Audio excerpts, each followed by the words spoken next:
ராஜராஜன் மந்திரி பேசினதெல்லாம் கேட்டு கோபத்திலையும் குழப்பத்திலையும் இருக்கிறத விட போன எபிசோட் முடிச்சிருந்தோம். இன்னைக்கு எபிசோட்ல அதெல்லாம் யோசிச்சு பார்த்துட்டு ராஜராஜன் நேரா மன்னர் போய் பாக்குறாரு. அங்க அவர்கிட்ட சொல்லிட்டு இருக்காரு, எனக்கு ரொம்ப ஆச்சரியமா இருந்தது. என்னைக்கும் இல்லாம என்னோட அறைக்கு மந்திரி வந்ததும், என்ன பத்தி பேசினதும், சகோதரனை பத்தி பேசினதும், நான் தான் அடுத்த ராஜாவாகணும் அப்படின்னு சொன்னதும் அவர் மனசுல ஏதோ நினைச்சிட்டு இருக்காரு போல இருக்கு அப்படிங்கிறது எனக்கு தெரியுது அப்படிங்கிறாரு. இதை கேட்டுட்டு மன்னரும், நீ ஒன்னும் வருத்தப்படாத, அதிகாரத்துல இருக்கனால அவர் இந்த மாதிரி வேலை செஞ்சுட்டு தான் இருப்பாரு. அவருக்கு வந்துட்டு இருந்த மத்த வருமானங்கள்லாம் தடைபடுது இல்லையா, அதனால தான் அப்படின்னு மந்திரி புரிஞ்சுக்கிட்டு பேசுறாரு. ராஜராஜனும் எனக்கு புரியுதுப்பா அப்படிங்கிறாரு. மன்னரும், யார் என்ன சொன்னாலும் நம்ம மனசாட்சி என்ன சொல்லுதோ அதை தான் கேட்கணும் அப்படின்னு சொல்ல ராஜராஜன் என்ன தெளிவா சொல்றாரு. ராமச்சந்திரமூர்த்தி மாதிரி ஒருத்தரை எனக்கு சகோதரனா வந்திருக்கிறப்போ பரதன் மாதிரி ஒருத்தர் அரசாட்சி பண்ணணும்னு நான் நினைப்பேனப்பா அப்படின்றாரு. ராஜா அதை கேட்டு ரொம்ப சந்தோஷப்பட்டு, நீங்க சொல்ற விஷயத்தை கேட்டு எனக்கு ரொம்ப திருப்தியா இருக்கு, இந்த மாதிரி ஒரு குணம் தானே பரதனுக்கும் இருந்தது அப்படின்னு சொல்ல ராஜராஜனும், ஆமாப்பா, பரதன் ராமரோட பாதுகையில வச்சு தானே அரசாட்சி பண்ணாரு, இதை தன்னோட தலையில சுமந்துட்டு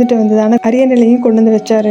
அவரே ஒரு துறவி மாதிரி தானே வாழ்ந்தாரு, அதுவும் ஸ்ரீராமச்சந்திரனோட பிரதிநிதியா மட்டும் தானே இருந்தாரு அப்படின்னு சொல்லவும், ஆமாப்பா, அதுவும் ராமர் நாட்டுக்கு திரும்புற வரைக்கும் அவர் நாட்டுக்குள்ள நுழையவே இல்லை. பக்கத்துல நந்தி கிராமத்துல ஒரு பர்ணசிலை அமைச்சு அங்கிருந்து தான் ஆட்சி பண்ணாரு. அதுவும் 14 வருஷங்கள். எவ்வளவு உயர்ந்த தத்துவத்துக்கே உருவமா இருந்திருக்காரு அப்படிங்கிறாரு. ராஜராஜனும், ஆமா, மணிகண்டன் என்னோட குருவோ சகோதரனோ மட்டும் கிடையாது, எனக்கு அவர் ஸ்ரீராமச்சந்திரமூர்த்தியே தான் அப்படின்னு ரொம்ப தெளிவா சொல்லவும் ராஜா ரொம்ப சந்தோஷப்படுறேன்ப்பா நீ பேசுறதை கேட்டு. இந்த மாதிரி ஒரு மகன் கிடைக்கிறதுக்கு நான் ரொம்ப புண்ணியம் பண்ணியிருக்கணும், எந்த சூழ்நிலையிலும் ரொம்ப பக்குவமா இருக்க அப்படின்னு சொல்ல ராஜராஜனும் மன்னரை வணங்குறாரு. அவர் ஆசீர்வாதம் பண்றாரு. அடுத்த காட்சியில ராஜராஜன் மனசை குழப்பிட்டாரு இல்லையா, அதனால ரொம்ப கோவத்துல மன்னரும் இருக்காரு. மந்திரி வர சொல்லிட்டு அங்க கோவத்தோட நடந்து கொடுத்துட்டு இருக்காரு. அந்த இடத்துக்கு வந்த மந்திரி ராஜா வணங்கி நிக்கவும் ரொம்ப கோவமா சொல்றாரு, ஒரு சின்ன தீப்பொறி தானே பேரழிவு தரக்கூடிய நெருப்பா மாறுது, அது மாதிரி ஒரு சின்ன தீப்பொறி தானே நீங்க ராஜராஜன் மனசுல வச்சிருக்கீங்க அப்படின்னு சத்தம் போடுறாரு. நீங்க என்ன சொல்ல வரீங்கன்னு தெரியலையே அப்படின்னு மந்திரி அப்பாவி மாதிரி கேட்கவும் ராஜராஜன் என்னை வந்து பார்த்தான், என்னை பார்த்து நீங்க பேச சில விஷயங்களையும் சொன்னா, அரியணைக்கு அடுத்து யார் வர போறாங்கிறத தீர்மானிக்கிறது நானா இல்ல நீங்களா அப்படின்னு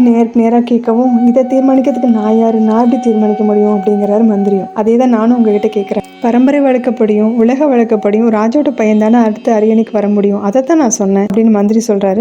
மன்னரும், யாரு ராஜாவோட மகன் அப்படின்னு கேட்கிறாரு. ராஜராஜன் தானே அப்படின்னது. அப்ப மணிகண்டன் யாரு அப்படின்னு திரும்ப எதிர்கேள்வி கேட்கிறாரு. அவரும் உங்க பையன் தான், ஆனா அப்படின்னு சொல்லி எடுக்கவும், என்ன ஆனா, இது எவ்வளவு பெரிய விஷயம், இதெல்லாம் பெரியவங்களை வச்சு முடிவு பண்ண வேண்டியது, அதை விட்டுட்டு ஒரு சின்ன குழந்தைகிட்ட போய் இந்த பேச்செல்லாம் பேசிருக்கீங்க, எதுக்கு இப்படி பண்ணீங்க அப்படின்னு கேட்டதும், நான் எதுவும் தப்பா சொல்லிடல, ராஜராஜன் ஒரு சாதாரணமானவனு கிடையாது, ரொம்ப பக்குவப்பட்ட ஒரு இளவரசன், அதுவும் இல்லாம உங்களோட சொந்த ரத்தத்துல பிறந்த உங்களோட சொந்த மகன், அவர் தானே அடுத்த ராஜாவாக போறவரு, அதுதானே பாரம்பரியமா நடந்துட்டு இருக்கிற விஷயம், அதை தவிர நான் வேற எதுவுமே பேசலையே அவர்கிட்ட, ராஜராஜன் தான் அரசனாகணும் அப்படின்னு நான் கனவுல கண்டுட்டு இருக்கேன் அப்படின்னு அங்க சொன்னது இங்க திரும்பவும் சொல்லவும் ராஜா ஒண்ணு, மந்திரி இப்ப இதை பத்தி பேச வேண்டிய அவசியம் என்ன வந்துச்சு, மணிகண்டன் மேல இருக்க கோவம் தானே அப்படின்னு கேட்டதும் மந்திரி பதறி போய் சொன்ன மாதிரி, சிவா, மணிகண்டன் சத்ருக்களுக்கு கூட நண்பனா இருக்கக்கூடியவராச்சு, அரியணையில இருக்கிறதுக்கு தகுதியான ஆள் அவர் தான், அதை தாண்டி 2வது எண்ணத்துக்கே போக வேண்டிய அவசியமே இல்லை அப்படின்னு அவர் ராஜா சொன்ன விஷயத்துக்கே வரவும், இதுல உங்களுக்கு சந்தேகம் எதுவும் இல்லை தானே அப்படின்னு ராஜா கேட்கிறாரு. ஆமா, எனக்கு எந்த சந்தேகமும் இல்லை அப்படிங்கிறாரு. அப்படியே திரும்ப 2வது ஒரு எண்ணத்தை கொண்டு வரீங்க அப்படின்னு கேட்கிறாரு. மன்னிச்சுக்கோங்க,